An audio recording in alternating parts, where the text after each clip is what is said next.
You're listening to an Airwave Media Podcast.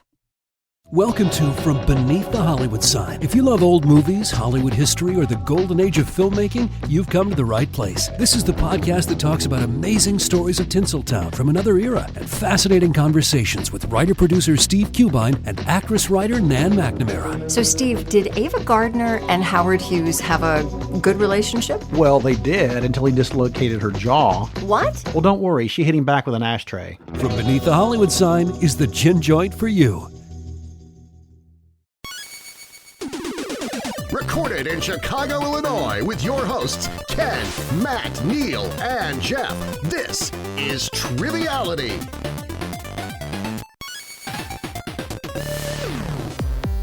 Hello, and welcome to Triviality, the show where a lack of seriousness meets a little bit of knowledge. My name is Taylor Cook, and today we have a very special episode for you planned. Now, of course, I'm not your usual host, but since this episode marks my induction into the Five Timers Club, the guys were kind enough to indulge me.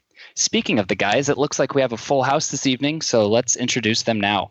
First, joining me over Skype, we've got pop culture and film savant, the controversially back-tattooed Neal. How's the back feeling today? The back feels completely clean. I can't confirm or deny that there is a tattoo there, so I'm doing well. Thank you. Okay. Secondly, we've got Wagner enthusiast and real-life Garfield the cat, Ken. How's the potpourri smelling Where did all today, this Ken? stuff come? Where did my entire identity come from on this show? I have no idea. All right, next we've got vexillology aficionado and fabled inventor of the term actually, Jeff Ebenezer Scrooge. Any global economies we should be keeping an eye on right now, Jeff? I believe the Martian global Probably economy. ours, right? Yeah, ours is going to get real interesting, if it already hasn't. And last but not least, we've got sixth man from Michigan's Fab Five and suspected host from Westworld, Matt. How's the coffee pouring today, Matt? Good as always. So great intro there, Taylor. We appreciate having you back. You are in the Five Timers Club now, as your jacket that you're wearing with aluminum 5 on it has foretold. So You have the only actual Triviality podcast Five Timers jacket. yeah, so that because he made it himself. That's correct. Right. We don't have the Please budget don't for email that. us other people who are in it technically. So that being said, we know Taylor pretty well at this point, but just give our listeners a quick recap, if you don't mind, about what your gig is. Yeah, sure. I'm a dental specialist, specifically an endodontist. I just moved to Pittsburgh, Pennsylvania, a couple months ago, and I mean, besides quarantine and everything, it's been really cool. Yeah, other than that, not a whole lot. Just love being on the show and really happy to be here. All right, great. Well, that was a great intro. All that's needed to be said has pretty much been said, right? Yeah. Except, Ken, and I've never done this, but we need to throw it to the rules guy. The rules of the game are simple. 20 questions split into 2 rounds worth 10 points apiece. At halftime, there'll be a special swing round designed by this week's host.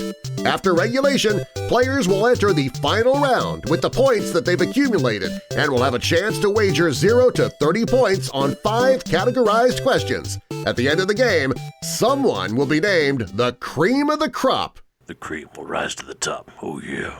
All right, before we jump into Taylor's game, which he's going to host, I think Neal and I are going to team up today. And we were talking about some of Taylor's work before, and we decided on the team name Burning Bones. Yes, Taylor said that one of the distinctive smells of dentistry is the smell of burning bone. So Yes, I've heard that 3M says it's the only thing that can permutate through a N95. yeah, I think it's also on that list of ways that you can dispose of a body with liquid. But I didn't read that. But yes, that's correct. Jeff and Matt, you're on a team? Yeah, I guess. That's going to be what it is. Matt's been a little oxygen I was deprived going to right say, now it's from going the to be smoke, what it so. is like our team name, the mantra for Yeah. 2020. I was going to say Jeff is a big fan of Dragon Force, and I live in California, so I thought we'd be through the fire and flames. Love that. I love and hate how on the nose that is. All right, so if we want to toss it over to Taylor and get this started. Yeah, I'm pretty excited. I mean, we didn't really talk about it, but this is actually being postponed by a week because the original recording had to be postponed because Neal decided he wanted to do the ultimate Spielberg fan foodie challenge, which I don't know if you guys don't know that you have to eat the West Chilean sea bass from Jurassic Park, the mashed potatoes from Close Encounters of the Third Kind, and the chilled monkey brains from Indiana Jones and the Temple of Doom. Supposedly that combination is supposed to give you the same kind of breath Elliot tells his brother he has in E.T., but instead all Neal got was food poisoning. So we had to delay this. But very detailed. So it was the monkey brains that finally put it over the edge, right? I think it was the monkey brains because I did not cook them to 165 degrees or higher. Yeah. I also did a different Spielberg challenge, and I ate 2 pounds of Reese's Pieces and also got sick. All right. So let's get it started. So question 1, round 1. Category, the cake is a lie. In 2007, Valve released the game Portal, a personal favorite of mine. This game turns the lens on Shell, the protagonist, escaping an underground laboratory using the lab's own portal gun technology. What is the name of this now defunct research company, a rival to Half-Life's Black Mesa research facility? Okay, we're going to lock in over here. Oh, man. Matt, I'm pleased to tell you that this company does what they must because they can. This is Aperture Science. Yes, Aperture Science for us as well. All right. First question. Both teams getting points. Aperture Science, or I think the full name is Aperture Science Laboratories Computer Aided Enrichment Center, but they only call it Aperture Science. Great job, guys. All right. Question 2. Yakety yak. Over the years, Hennessy has been a lyrical favorite of many rap and hip-hop artists. Hennessy is a brand of cognac, which is a variety of brandy hailing from the commune of Cognac, France. What color grapes are used in the production of the yak? Oh, wow. Oh, the only thing, I'm going to be completely honest here, the only thing I can think of is Jim Carrey in When Nature Calls going, yak, on the airplane. Wow, what color are the grapes? The rare sequel better than the original. Well, I know 2 colors of grapes. Do you just want to pick the darker of those 2 colors? I think there could be 3 colored grapes that we could be using. You think it's that easy? It's got to be a color of grape, so. All right, I guess we can go with that color. Why not? All right. Jeff, Yes. What do you know about cognac grapes? I do not know anything about cognac grapes, but in thinking about colors, it looked like you liked Concord, but I think that's more of a species or variety than a color, right? The only thing is I think of Concord is I think of there's a pair of Air Jordans that the color is Concord and it's like a grape. I know that's a type of grape as well, but I don't know. That's what I just put right away. So I mean, if you, as the drinker among us, I will trust you. Well, I usually drink cognac after it's been refined from the grape, so I'm not too familiar with the grape color of its origin. I think maybe just go with purple then. Hennessy's it's a dark liquor. I don't think that matters. I think, but maybe it's like the purple or you don't think it's like red, a green or a white grape? Yeah, because I think that's too light. So, okay. All right, you're purple going with purple. We're going with red grapes. So actually, they use white grapes in the production of cognac, which surprised me. White, and a little bit of a trick question, but I just thought that was a cool one. I'm kind of surprised that there's any grapes in cognac, to be honest, because I have no idea what it is or tastes like. So, Matt, have you ever had or Taylor for that matter, have you ever had the Incredible Hulk, equal parts Hennessy and Hypnotic? I haven't, but that sounds awesome, actually. It's not awesome. So the Hypnotic is it's a light, like turquoise blue, and when it's mixed with the Hennessy, which is like a dark color, it turns green, and Hypnotic's delicious, but this thing you'll lose a couple days, so I would stay clear. And you'll get very angry. Yeah, I've had Hypnotic. I've had them both individually, just not mixed, but I can see that being dangerous. All right, question 3. Let's bash. Released on May 23rd, 2019, The Lonely Island's unauthorized Bash Brothers experience was released on Netflix as a, quote, visual poem, accompanied by a studio album released the same day. The 30-minute-long video chronicles the proverbial Bash Brothers in a World Series-run season. For 10 points, tell me what 2 professional athletes were nicknamed the Bash Brothers, and for an additional 5, tell me what season was focused on in the film. Ken and I are going to lock in over here. The only Bash Brothers I know are from D2 The Mighty Ducks. So okay, so it's Jose Canseco and Mark McGuire, and there's a lyric in one of the songs where I think he says the year is, I think it's 1990 or it's 1989, and I think it's 1990 would be that for the bonus. Loved this film, I guess you'd call it. Music I like videos. how you said that. Love this film. It's so weird having the mask on doing this because I feel like a different person other than the mask that I normally wear. So yes, Mark McGuire, or as I like to call him, Marcus McGuire, and Jose Canseco. As you like to call Jose Canseco. As I like to call Jose Canseco. As Matt said, I'm a little confused about the year. So I wrote down, and it's just the hip hop's getting in my head because I'm thinking of Once Upon a Time in 94, like that. So it's not 94. And I'm also thinking of Public Enemy going 1989. But I don't know, Ken, if you're okay with it, I think maybe we'll just go 92 and split the difference. Sure. All right. That's our answer. Okay. So both teams saying Jose Canseco and Mark McGuire, and both teams are getting points there. The year is actually, as Matt was alluding to with the lyrics, 1988, the year of the Lobo is the lyric. It's 1988. So not too much of a spoiler. I mean, I know it did happen, 32 years ago, but they lose in 1988, which is what they focus on, and then they go on to win the World Series in 1989. But the film's about 1988. Cool. Question 4, etymology.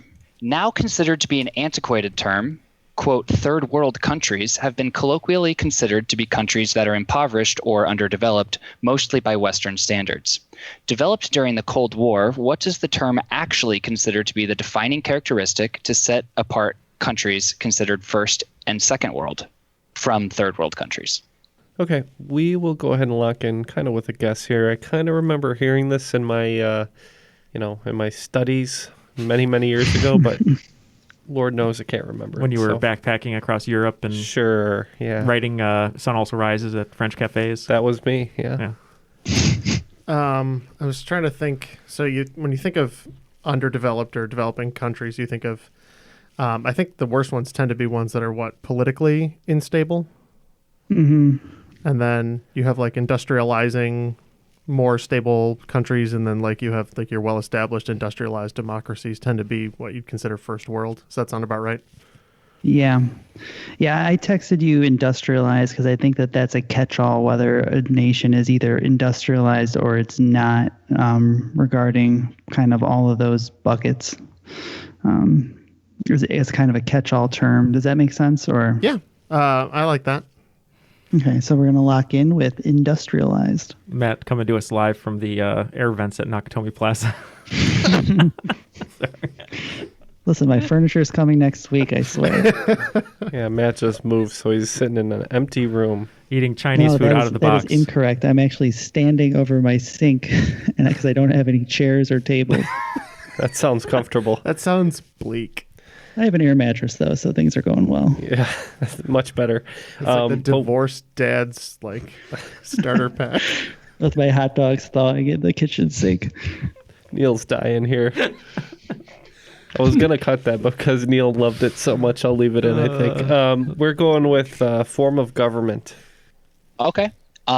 So may have to make a little decision here. So Jeff was kind of on the right track at one point. So the answer is actually first world countries were aligned with NATO and second world countries are aligned with the communist bloc.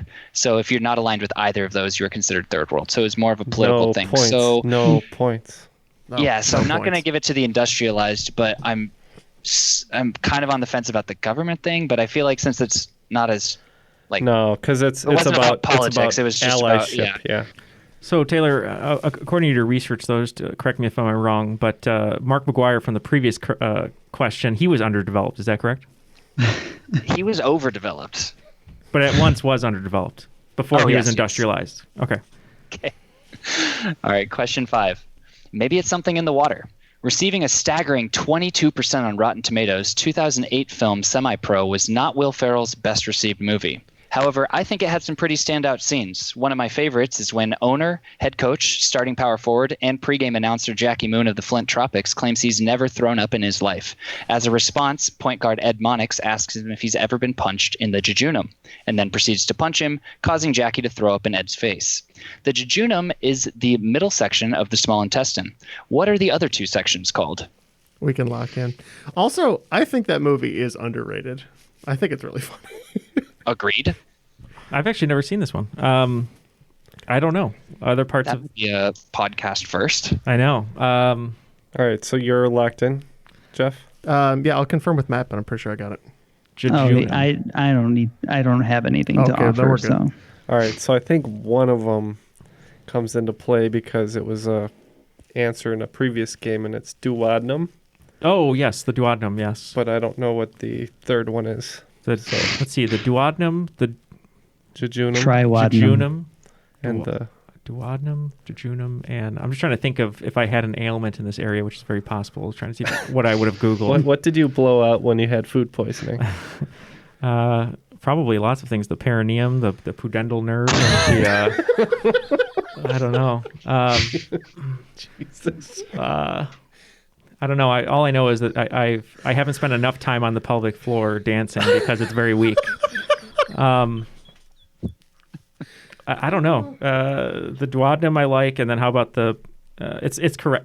The but duodenum? The pudendum. The pudendum. That's what we'll lock in with. Okay, so Sorry. Burning Bones locking in with duodenum and pudendum. Okay.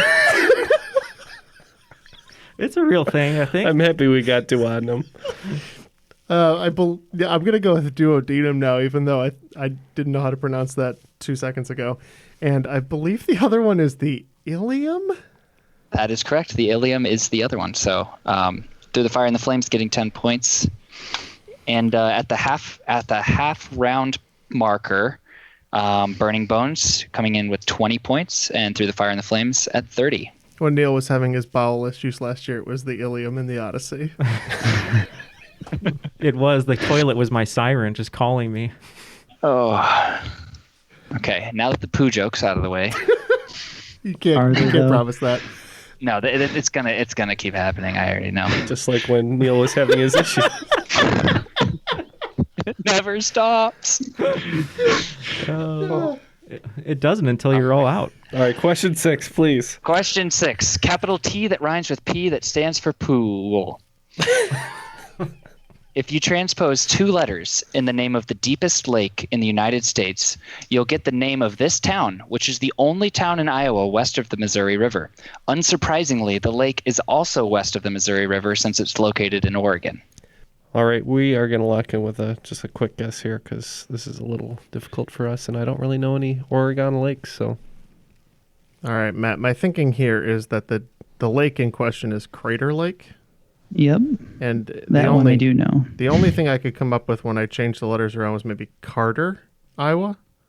Yeah. Well, I think the town is Carter Lake, right? Isn't that like how it works? Oh, that could be. Yeah. So yeah, if you transpose the R and the A, because I was thinking, I was going through the same thing. Yeah. Where I was like, Acatur? No, none of those work. So yeah, that was the only. I think Carter Lake's probably our best bet. Sounds good. We'll lock that in. Yeah, we didn't know. I wrote Crater Lake, but I couldn't remember if that was in Russia or the United States, along with Great Bear Lake. But I wrote down Dubuque. I knew some people from Dubuque, just as a guess. That's what we locked in with. Okay, so Burning Bones locking in with Dubuque, Iowa, and Through the Fire and the Flames locking in with Carter Lake, Iowa, and the answer is Carter Lake, Iowa. Crater Lake being the deepest lake in the United States in Oregon. Yeah, it's a cool thing. So actually, not only is it west of the Missouri, so it's technically kind of in Nebraska, but it's completely surrounded by Nebraska on all sides too. You have to like drive through a part of Omaha, go into Carter Lake, and then get to the airport in Omaha. It's very strange, but did the river move after they drew the boundary? Yeah. So after they drew the borders, if you asked, that was going to be something about Knoxbow or something. I'm not sure exactly how it works, but the river moved. Moving on to question 7: Who run the world? The first armed expedition led by a woman in U.S. military history happened during the Civil War, when our heroine led a raid that liberated more than 700 enslaved people in South Carolina. Who was this incredible woman? Okay, we are locked in over here. For being a history buff, my Civil War history is impressively terrible. Well, if you're looking at impressive women in this time frame, isn't Sojourner Truth usually an answer that we use around this time? I think she's a little later. But I mean, is Harriet Tubman too early? I think we're just thinking in the wrong direction. Mary Todd. Yeah, we got nothing. Abigail Lincoln.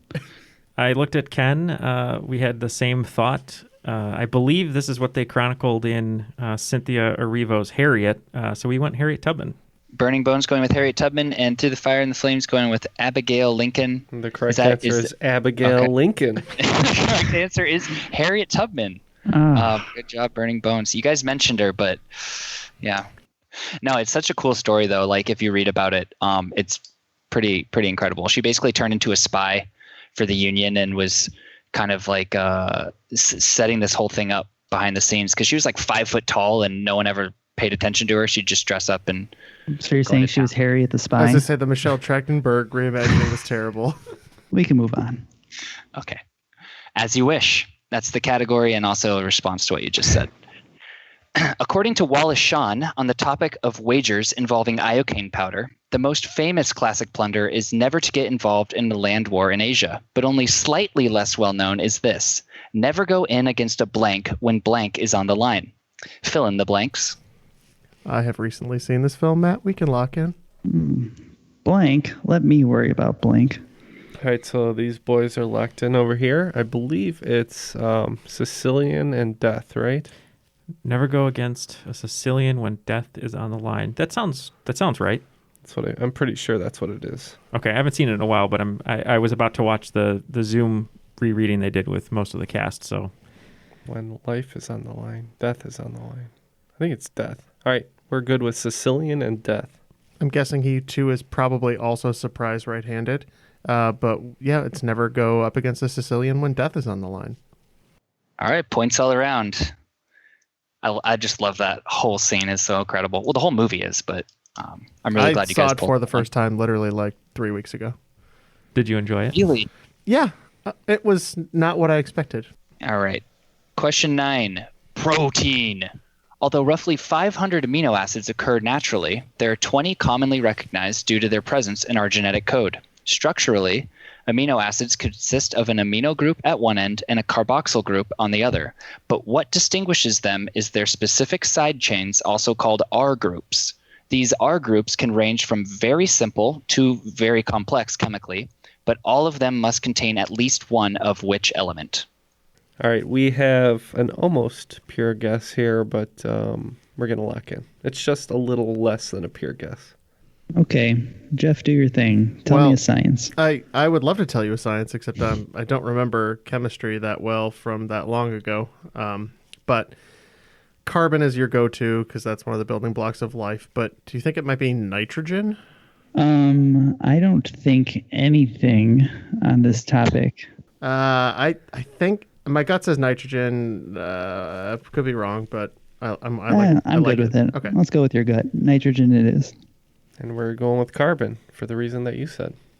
All right, one group going in with carbon and one locking in with nitrogen. Carbon would be found in the carboxyl group and nitrogen would be found in the amino group, but actually the R group has to have at least carbon in it. So glycine, I believe, being the simplest of the amino acids, only has carbon, and then the others have more complex side chains, some having nitrogen as well, but carbon kind of being the link between those two end groups. Okay. Nice. All right. And last question of the first round, number 10. Is this heaven? Maybe. The Surf Ballroom, located in Clear Lake, Iowa, was inducted into the Rock and Roll Hall of Fame on January 27th, 2009. This is largely in part to a concert played 50 years prior on February 2nd, 1959, which ended up being the last performance for a few of the musicians on the lineup. For 10 points, name any 2 of the 4 people to meet their end just over an hour after the show ended. For an additional 3 points, name all 3 musicians. And for an additional 100 points, name the 4th person. trying to think of the fourth person, Ken. Well, he offered a million. What was it? 100 points for the last person. So I bet you it's pretty impossible. Oh, okay. Oh, I didn't hear the 100 points. So yeah, then let's just go with those three. No, sit here all day and decide to go for the 100. Obviously. Write a good name on there for a fourth person, and then we'll hope for Lucky Johnson. Okay. So right. This is the Buddy Holly crash, yes? Yeah, with Big Bopper. Big Bopper right? was the other one that came up. I could crash like Buddy Holly. Wow. No, I'm good with that. Big Bopper and Buddy Holly were the two that came to mind. I can't remember the other one. Chubby Checker? I don't know. Maybe he's alive. I don't think he's alive currently, but... Yeah, well, we're good with Big Bopper and Buddy Holly. Yes, we are. So we went with Gary Busey, Lou Diamond Phillips, Carl Heinrich, and Big Bopper, or also they've been known to be called Richie Valens and Buddy Holly. Okay, so Burning Bones saying Richie Valens, the Big Bopper, Buddy Holly, and Carl something. Carl Heinrich, I don't know. It just came to me. Okay. And then Through the Fire and the Flames saying Buddy Holly and the Big Bopper. Yep. All right, 10 points to Through the Fire and the Flames, and Burning Bones picking up that extra 3 for 13. The fourth person was the pilot, whose name was Roger Peterson. I think he should be mentioned as well because name. Yeah, I thought Carl Heinrich sounded in that time period, and maybe he was an industrious man. I don't know. Sure. At the end of the first round, Burning Bones looks like they have 63 points, and Through the Fire and the Flames at 60, so pretty close game so far. Nice. Well, speaking of Taylor being here today, we didn't mention up at the top, but he is a Patreon supporter, and we very much appreciate that, Taylor. And you are a brand new Dutch enthusiast. So thank you very much for upgrading to that level. It's one of our new names. Do you feel any different now that you're a Dutch enthusiast? I feel more inclined to clog, and my desire to go to the Netherlands has never been higher. So yeah, I'd say I'm happy to be here and happy to be at the Dutch enthusiast level. Well, thank you. And all signs are pointing upward for you to get to the Netherlands. But if you'd like to join Taylor and get some extra bonus audio content, including 2 Patreon bonuses per month, a more trivia-centric one and a more personality-centric one, then you can join him over at patreon.com/trivialitypodcast and join in on the fun. All right, Taylor, what is going on with today's swing round? All right. I thought a little long, a little hard about this swing round. I thought it'd be pretty fun. So let's see if you think so as well. So this is the Ludacris featuring Nate Dogg inspired swing round because I've got female friends in different area codes. So for this round, I'm going to give you a geographic location as well as another related hint. And I want you to tell me the 3-digit number associated with those clues. So every answer is going to be a 3-digit area code. And I'm going to give you the location that the area code is for in general, and then as well as another hint, if that makes sense. Okay. All right. So number 1, Denver, also a music group that could be described as falling under the genre crunkcore. Number 2, San Diego, or the finishing move of notable masked man Rey Mysterio.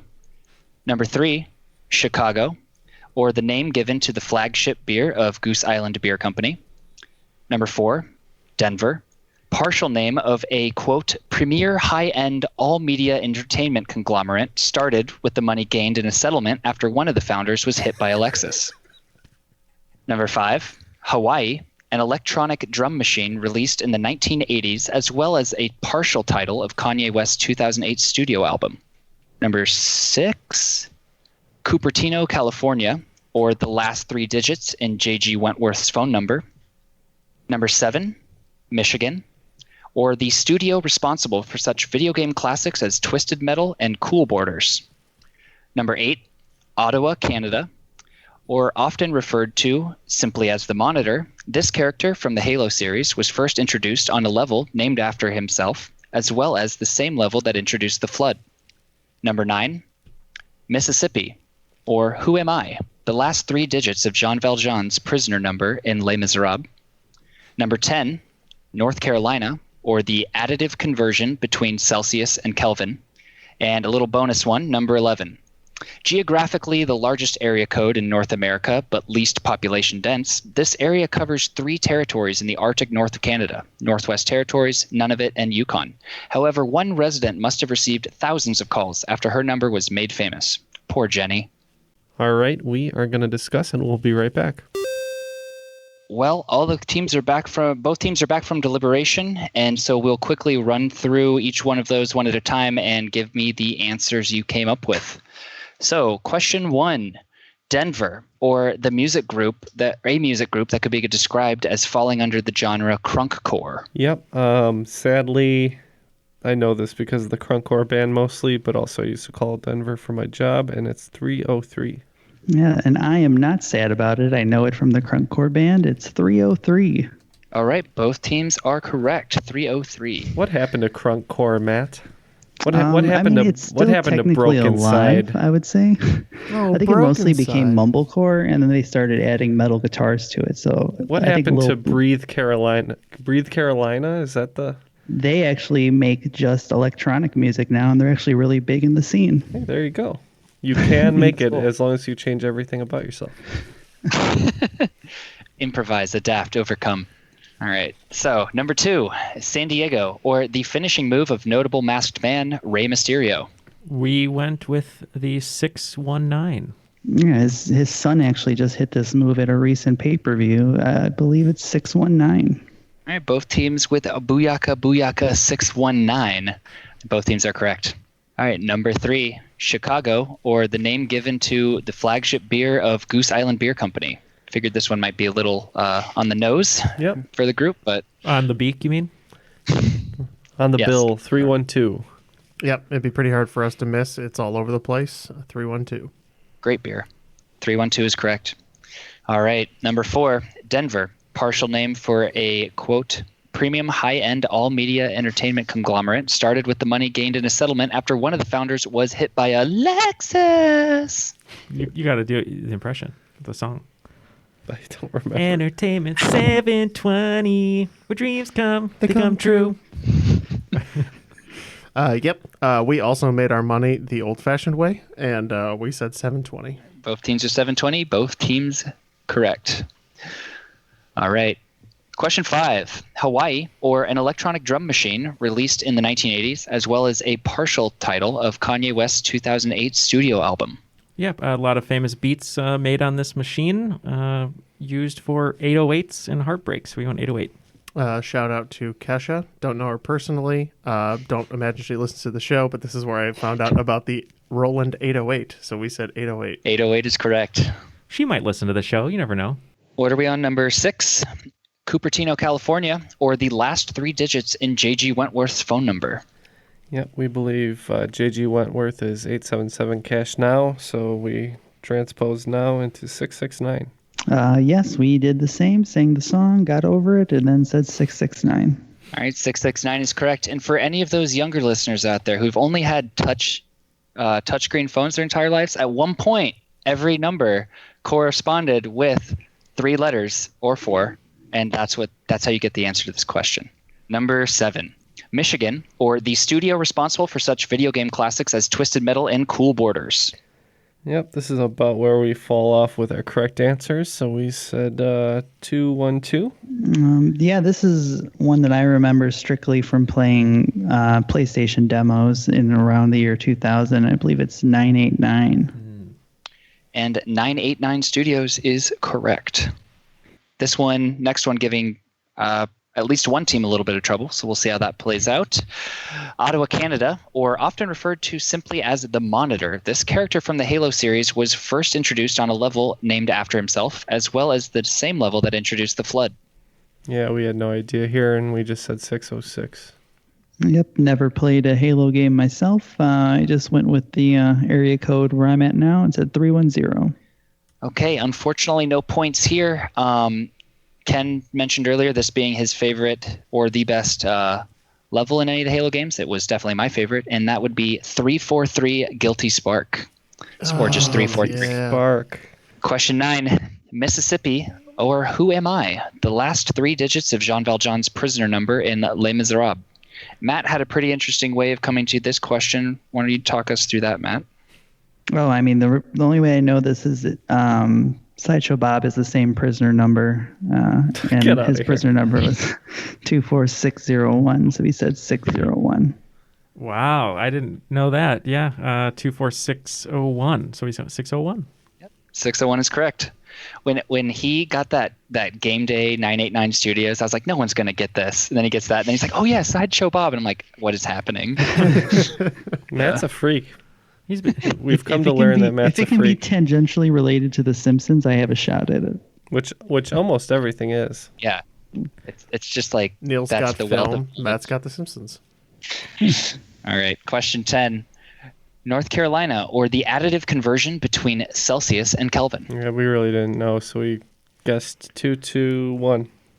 Yeah, this is one I think you just kind of have to know. I couldn't remember until I thought about it, and then I was like, oh yeah, absolute zero, which is 273 below zero. So we said 273.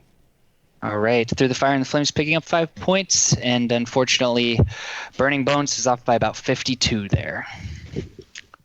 All right, and the last one, which I think hopefully was a little bit of a gimme, geographically the largest area code in North America, etc. One resident must have received thousands of calls after her number was made famous. Poor Jenny. Yeah, we just said, let's do the whole number, 867-5309. 867 then. 867? Okay. Yeah, we got her number on her wall. 867-5309, we said 867. Yep. And I know that's not technically an area code. I almost didn't include that, but I just thought it was fun. So 867 is correct.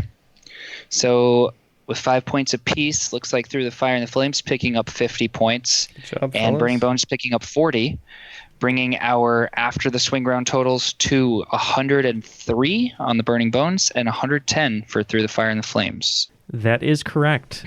All right, moving on to round 2. Question 1, Devilishly Good. Lucifer is a TV show that aired 3 seasons on Fox before getting canceled and subsequently picked up by Netflix after a month-long internet campaign. In the opening scene of the season 4 premiere, Tom Ellis sings an eerie cover of what song, which was released on the original artist's debut album, Pablo Honey? Oh, is that from that album? Yeah, that's probably. That makes sense. I mean, that would fit the show. I don't know the show, but that would fit it at least. Okay, we are gonna lock in here. Is Pablo Honey?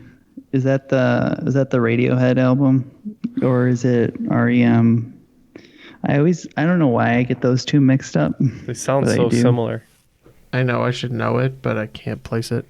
So my thought was maybe it's Creep, because that's a really popular song for people to cover in a creepy style, I guess. Makes sense in a Lucifer type setting. So I guess we could say Creep. Does that sound right? Sounds good to me.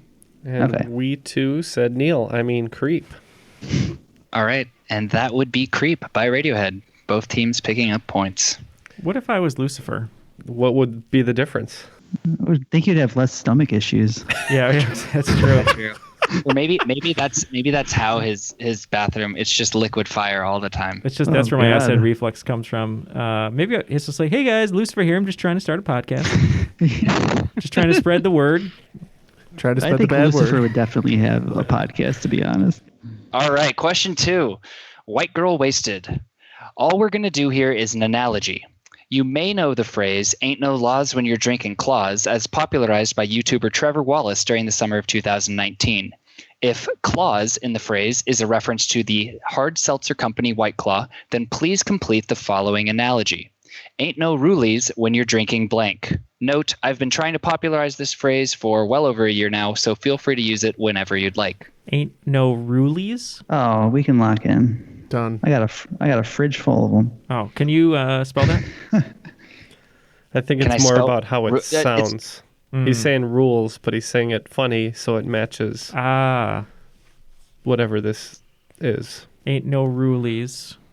Ain't no rules. This is going to be a classic Neal overthink. Yeah, Neal doesn't get it. It rhymes with rulies, and it's a beverage. What can you give me the origin of the word rulies? Can you repeat the ain't no rulies thing? Oh my god. No. I can repeat the whole There's question. literally nothing in the question. It's a alcoholic beverage that rhymes with rulies. Warmer. Okay, Neal and I have no idea. We know it should probably rhyme with rulies, but we just can't get this one. Oh, this one comes in varieties of blueberry, acai, wild raspberry, black cherry, and I forget the other one, but I believe these are Trulies. I think it also comes in grapefruit. And yes, that is Truly Hard Seltzer, or in this analogy, Trulies. I have heard of that. I have never heard of that, so that's why I was so confused. All right, moving on to question 3. Pain don't hurt. Having military units in the British Army since 1815, as well as units in both the Nepalese and Indian armies, this ethnic group is known for 2 things: the kukri, a forward curving knife they wield, and their reputation for fearless military prowess. Such is their reputation that Field Marshal Sam Manekshaw was once quoted saying, "If a man says he is not afraid of dying, he is either lying or he is a blank." Okay, so my first thought and what I texted Jeff was the Kurds. I think that they're from that region, and I know that they kind of are constantly fighting because they don't really have a place of their own. So it kind of makes sense that that's what they'd be known for.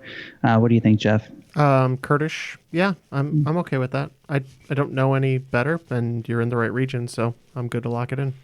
Okay, we're gonna lock in with the Kurds. Sounds like a pretty good answer. We weren't sure at all. He said Nepal and India. So we know, I believe it's called Urdu, is a dialect that they speak in India. So we just said Urdu, but we're not sure. Burning Bones locking with Urdu, and Through the Fire and the Flames locking in with Kurds. The answer is actually Gurkha. Is the name of that group. Yeah, the Gurkha people. They've been in the British Army for over 200 years now, and they still have a pretty strong presence, if I'm not mistaken, like having full units still. Okay, moving on to question 4. Kind of the opposite of a twister. From August 10th to 11th, 2020, the Midwest was ravaged by a windstorm that destroyed 10 million acres of crops in the state of Iowa alone, which accounted for roughly a third of the state's agricultural area. What is the name given to this type of storm, which is classified as a band of storms that have wind speeds of at least 60 miles per hour, a storm front that is at least 250 miles long, and are maintained for at least 6 hours? The storm in this case topped 600 miles in length, covering 9 states, and hit wind speeds of over 125 miles per hour, equivalent to a Category 4 hurricane. So I'm looking for the name of this type of storm. I remember specifically learning this word recently because of this, and I'm having trouble putting it together. I know for sure the first letter, though. And we're just going to have to tap on this one. Okay. So they don't know what... So I wrote down Dorado. Sounds a little too much like Dorito for my liking, but that's the amount of syllables and it starts with a D. Let's just get this over with and say Jason Derulo. Yeah, we're gonna say Dorado. We're terribly close. I might need to make a decision here. So the answer is derecho. Tornado actually being Spanish for essentially meaning twisted. Derecho is basically Spanish for meaning straight, because that's the way the storms move. Dorado is really close. I'll give it to him. I think I'll give it to. Yeah, because it's you were right. It starts with the right letter. Has the same amount of syllables, off by like 1 letter. Not that big of a deal. Very generous. The next tie will go to Fire in the Flames. Question 5. South Park did it. In a 2001 South Park episode with a title that did not age well, a central plot point focuses on Timmy and Jimmy getting in a gruelingly lengthy fight in a parking lot. Most of this fight scene was actually a shot-for-shot remake of a 6-minute-long alleyway fight between Rowdy Roddy Piper and Keith David in what 1988 sci-fi action thriller directed by John Carpenter? The fight scene is regarded as one of the best film fight scenes of all time, despite being non-lethal for both characters. And so long. Yeah, it's very long and very... it's boring. Very tired. They're very tired with each other. But we're locked in. Me and Neal have obviously seen this. Yeah. Which movie? This is the bubblegum movie, right? He's on a lot of something. He's here to kick ass, possibly. I came here to answer trivia questions and chew bubblegum. Yeah. I'm all out of bubblegum. I think this is called They Live. Okay. Yeah, so I believe we're going to lock in with They Live. And that might not be right, but that's what we're locking in with. And we're in with They Live. Yep, it would be non-lethal for both characters in the fight scene if they both live. So they live is correct. The halfway point of round 2, both teams picking up 30 more points. So Burning Bones brings them to 133, and Through the Fire and the Flames at 140. Oh, very close. High-scoring game. All right, moving on to question 6. Now, that's what I call crime. Andre Stander was one of the most infamous bank robbers in South Africa's history. Between 1977 and 1980, he robbed nearly 30 banks, stealing nearly $81,000 in today's economy. He was most notable for oftentimes robbing banks during his lunch break, ironically where he would return to work in what profession? All right, I had a sly guess on this, so we're going to lock in. Yeah, great goes over there. He's either a bank teller, so maybe he's like robbing his own place and then going back to work afterwards. Yeah. Or he could be a cop. Yeah. No, I like the idea that he's like a bank person robbing banks. He's a bank teller. Yeah. Okay, we're gonna lock in with bank teller. We also said bank teller. So I heard it mentioned, but unfortunately no points here. He was actually a police officer, and he would often be the first on the scene investigating his own crime scenes, essentially covering it up. Apparently there was a movie about him, so I kind of thought Neal might have seen that. I think I rented it at Blockbuster for people. So that would make sense if that is the movie then. Right. Stander and deliver, right? Yeah. I think, yeah, that sounds about right. Okay. Moving on to question 7. Slaps the Hood. You can fit so much art in this bad boy. In November 2017, the world record for most expensive painting ever sold was shattered when Da Vinci's painting Salvator Mundi was sold during an auction. Within $50 million, I want you to tell me how much it sold for. Yeah, we're going to go ahead and lock in here. So Jeff, I think we're probably looking north of 500 million, do you think? I don't think it was that high. That's a lot of money. $500 million for a painting. I mean, don't get me wrong. The number I had in mind was 100. It's a good ass painting, though. The number I had in my head was 135 million. So I don't think it's quite that high, but Okay. So do you want to go like 175 then, or 150 maybe? 175 gets us to 225. That's a good amount of money. You're a cheapskate. So- All right. So 175. So we're gonna say 175. Yeah. Cheapskate. Yeah, Ken and I both had numbers. We split the difference. We locked in with 306 million. Okay, so one team locking in with 306 million, the other locking in with, you said 175? Mm-hmm. So actually it sold for $450.3 million. So I needed a range between 400.3 and 500.3. I'm really glad no one said 400 because I would have felt like a Jason Borsum DTQ or douchey trick question. I was going to be technical there.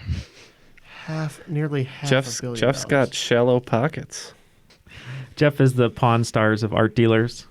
It's like, Yeah, what if I'm I pick it up? I'll take this for $250 million. Look, the best I can do is $20,000. All right. Question 8. The best worst Halloween costume. Children's author Dave Pilkey has been incredibly prolific, especially in the 1990s when most of his work was published. Most famously was this series that followed pranksters Harold and George through their adventures as they hypnotized their evil principal, turning him into the character for which the series was named.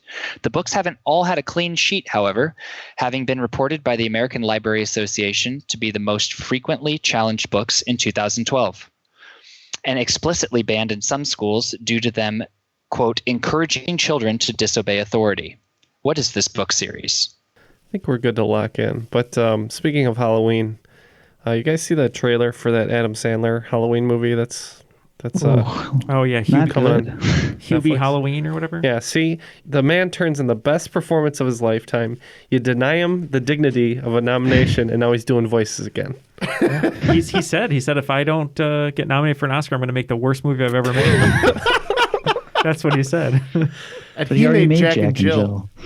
Wow, that was simultaneous right there. Wow. Must have been bad. All right, we're locked in. Yeah, I don't know. You can't think of any book series from when we were kids? Like I said, I read Goosebumps, but I know your that's Captain not. Underpantses, or If it wasn't a Narnia or a Goosebump, I was not interested. One single goosebump. For some reason, I like Captain Underpants, so let's just say Captain Underpants. I think Jeff's right, unfortunately. So both teams locking in with Captain Underpants? Yes. That is correct. Captain Underpants. That makes me feel good because that was going to be my guess. I'm glad you knew it, though, and you were sure. All right. Question 9. Amish children, according to Weird Al. Last time I hosted a show on Triviality, I asked about the difference between an omelet and frittata. Both teams got it right, so I'm rooting for you going into this one. Maybe this time we'll make it through without having to hear Neal's hummus omelet story again. For this question, I want to know about omelets specifically. What 3 ingredients are always used in a traditional French omelet? I think I have an in on this, and let me write down what that is. So you want to lock in with those 3? Yeah, although the French also love their cheese, Ken, so Well, I've been told. J'ai coupé le fromage. Okay, so we locked in with We get it. You took 4 eggs, years butter, of French in high and school. milk. All right, eggs, butter, and milk for them. I remember an episode of Chef Show on Netflix where he cooks an omelet for Wolfgang Puck, and I'm pretty sure all he puts in it is mushrooms. So that would make it butter, egg, and mushrooms, and then they just put a little chive on top, but we said butter, egg, and mushroom. Okay. So unfortunately, no points. Based on my research, and I looked this up a bunch just to make sure, so I looked at a bunch of different sources, but all you really need for a French omelet is eggs, butter, and salt. The mushrooms, I mean, yeah, obviously you can put mushrooms and things, and I thought people might guess cheese as well, but yeah, pretty run-of-the-mill. I would have accepted water as an ingredient because you can sometimes add like a teaspoon of water just to kind of make the eggs a bit lighter, but yeah, no milk necessary. And although I love mushrooms, but Oh, that's right. Doesn't Wolfgang bring the mushrooms over? He's like, throw some of these in here. Yeah, I think that's the first episode of that show. It's a great show. Yeah, he's great. Yeah, he's like, oh, put some of these morels. They're morels. Yeah. He's like, oh, we just picked these. They'll be great. I could watch Chef Show all day. Yeah, it's great. So I love it. Yeah. Question 10, and rounding out the second round. It's in the game. The year was 1972. The city was Pittsburgh, Pennsylvania. The setting was the AFC playoffs. Football history was made when Steelers running back Franco Harris caught a deflected pass inches above the ground and scored, resulting in a Pittsburgh victory. The play is now referred to as the Immaculate Reception and is widely regarded as one of the greatest, as well as controversial, plays in NFL history. On to which team befell the unfortunate fate of defeat during this unforgettable moment in sports? I think I have the correct answer. I'm going to be completely honest here with our friends Julia and Lauren at Miss Info. Their episode on this historical fact is in my queue, ready to listen to, and I have not listened to it yet, so I'm just going off my gut. So we're locking in. So the clue, the category being it's in the game, makes me think that this is potentially against Coach John Madden, who coached, I believe, the Raiders at the time. So I'm going to guess that this was the Raiders. How does that sound, Jeff? I like it. Yeah, the Raiders sounds more correct. I don't know why I put this. I put the Browns for some reason, but that's what we locked in with. Okay, so Burning Bones locking with the Browns, and Through the Fire and the Flames locking in with the Raiders. Points going towards Through the Fire and the Flames, although the Steelers do have a longtime rivalry with the Cleveland Browns. The team in question here was the Oakland Raiders, and Matt picked up on the clue. That was actually the first. I've pretty much had a clue in every category so far, and save the best for last, I guess, to on it. But finally got one. But that's exactly right. John Madden was the coach at the time, and Oakland Raiders. All right, rounding out round 2. The Burning Bones picking up 10 in the second half there, and Through the Fire and the Flames picking up an additional 20, bringing Through the Fire and the Flames to a score of 160 and Burning Bones to a score of 143. Before we throw to Taylor for these final 5 categories, join him and a bunch of other listeners over at The Crop on Facebook, or if you'd like to hit us up on Twitter and Instagram, you can find us at Triviality Pod to get all of your Triviality juice. We are now in the produce game. As a Patreon supporter, I must say that I am a big fan of Triviality Juice. Comes in at the lowest level, No Page GMOs. support at concentrate. $1. What did you used to say, Matt? $1 a day? Support us at $1 $1 a day a day. support us a Patreon. So for the final round, you thought you were safe, Triviality. From dentistry, you may or may not have noticed that I haven't asked a single dentistry adjacent question the entire game so far.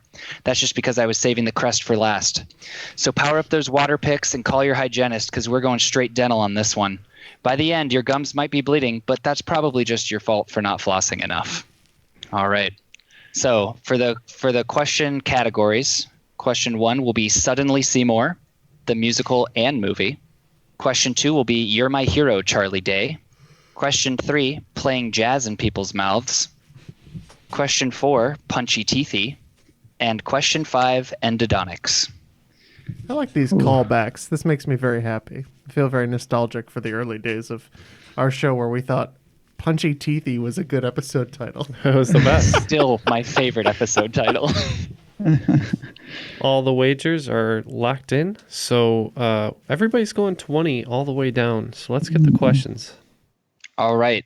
Question 1 in the category of Suddenly Seymour, the musical and movie. One of the most famous dental scenes in movie history comes from Steve Martin's portrayal of Orin Scrivello, DDS, the sadistic, abusive, and nitrous-addicted boyfriend of Audrey in Little Shop of Horrors. Honestly, not a great look for dentists in general, but I digress. What composer wrote the song Dentist along with all the other songs in the Broadway and film version of Little Shop? He may just be the happiest composer on earth. Question 2, You're My Hero, Charlie Day. In Horrible Bosses, one of the main plot points is that Charlie Day's character, a dental assistant, is being constantly sexually harassed and assaulted by the dentist he works for, played by Jennifer Aniston. Speaking of uncouth dental adjacency, what company coined the term halitosis in 1920, which led to a massive boom in sales of their product? Question 3, Playing Jazz in People's Mouths. Episode 110 of Triviality and my Triviality debut was titled Playing Jazz in People's Mouths. The title was a reference to old-timey dentistry in the Wild West when very little science was involved in treatment. Speaking of music and science, however, what royally famous musician earned a PhD in astrophysics in 2008, some 38 years after initiating their doctoral research? Question 4, Punchy Teethy. Episode 75 of Triviality was entitled Punchy Teethy, one of my favorite episode titles to date. Dental trauma is one of the most common injuries in sports, be it from punches, elbows, hockey pucks, hockey sticks, or really just anything hockey related. However, despite having nothing to do with hockey as a sport, what professional basketball player has their own line of Under Armour athletic mouth guards? And question 5, endodontics. As an endodontic specialist myself, I'd be remiss not to include a question about my own field of work.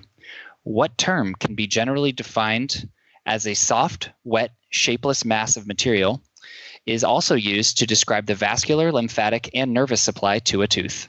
Ken. You are soft, wet, and shapeless. Yeah. All right, we will consider these answers, and we'll be back. All right, looks like both teams are all locked in for the final round. All right, question 1, Suddenly Seymour. What was the name of that composer who composed the songs in the Broadway and film version of Little Shop of Horrors? Yep, as Ken said, we went 20 all the way down, and we locked in with a notable Disney composer, Alan Menken. Yeah, we wagered 20. Kind of thought that we got the Disney clue there and then couldn't get anywhere, so we just thought of somebody happy and said Pharrell Williams. All right. Well, Burning Bones is picking up 20 points there. It is Alan Menken. Question 2, You're My Hero, Charlie Day. So what was the name of the company that coined the term halitosis in 1920, which led to a massive boom in sales of their product? This one, we locked in with a workshop version of the Bush song Listerine. Nice. Yeah, after thinking about the revolution that was Joseph Lister, we said Listerine. All right, both teams picking up 20 points there with Listerine. Listerine, I think, was originally kind of just an all-purpose household cleaner. And yeah, for marketing reasons, they came up with halitosis, which I think loosely in Greek pretty much just means bad disease, and started telling people that they had bad breath, and everyone started buying Listerine to clean their mouths. Question 3, playing jazz in people's mouths. So speaking of music and science, what royally famous musician earned a PhD in astrophysics in 2008, some 38 years after initiating their doctoral research? Well, tonight we're going to have ourselves a real good time because we knew this was Brian May. Yeah, we also happen to know that of Queen fame, this was Brian May. All right, and Brian May is correct. And I think that, I don't remember exactly the field it was in, but it was in something that was kind of a fad at the time, and no one else did anything on it. So his research was still kind of novel. Wow. Like even 40 years later, because it wasn't really that popularized. Kind of lucked out then, I guess. Yeah. Question 4, punchy teethy. Despite having nothing to do with hockey, what professional basketball player has their own line of Under Armour athletic mouth guards? This one, we weren't certain, but we used our logic of NBA players who have Under Armour contracts and who also always have a mouth guard either in their mouth, out of their mouth, holding it in their hand, or playing with it. And we went Steph Curry. It's pretty much the face of Under Armour athletics, and he's always chewing on those mouth guards. It's Steph Curry. Steph Curry is correct. And final question, which could just decide it. Endodontics. What is that term? Generally defined as a soft, wet, shapeless mass of material, and also the vascular, lymphatic, and nervous supply to a tooth. Sounds stupid, but we just said blob because we had no idea. Well, for me, that sounds like fiction because I think the answer is pulp. And the answer is the dental pulp, or just pulp. And I get the groans. Exciting. Did you have an in on that question, or was there a clue that we missed? We just both thought it was pulp. Ken is giving Jeff the Larry David quizzical eye. Like, all right. So we both picked up 60 there. Yep, both teams picking up 60 points. Burning Bones finishing with a total of 203 points, but Through the Fire and the Flames picking up 60 to be today's cream of the crop with 220 points. Odd balance, off balance. Doesn't matter. I'm better than you are. Doctor? I concur. Doctor? Great game, guys, and great game, Taylor. Hey, thanks. I had a lot of fun writing that one. Now, Taylor, can people come visit you at your new practice, or would you prefer they do not? Because we can give people a code, which is when your mouth is open, say Triviality, to get 10% off. But we don't know if that'll work. So, well, I mean, if you are in the Pittsburgh area and you need a root canal, you can be referred to Precision Endodontics. We're in the Pittsburgh area, so. Because when you're in the position of needing a root canal, you want to be in good hands. Of course, yeah. And as I like to tell people, anytime anyone ever finds out what I do for a living, they go, "Oh, that's awful. I can't even imagine doing that." And I say, "Well, I hope I never have to see you, but if you do need me, I'll be here." There you go. So now that is a great quote there to put on your business card. Well, thank you for writing this game and for also wearing a 5-timers jacket with an aluminum 5 on there, which is just great because you are still, I believe, Triviality's best dressed host. Always will be. Well, thank you. And Thank since you brought us into this game, do you want to take us out? Okay, and that'll wrap it up for today's episode. For Jeff, Neal, Ken, and Matt, this is Taylor, and that was Triviality.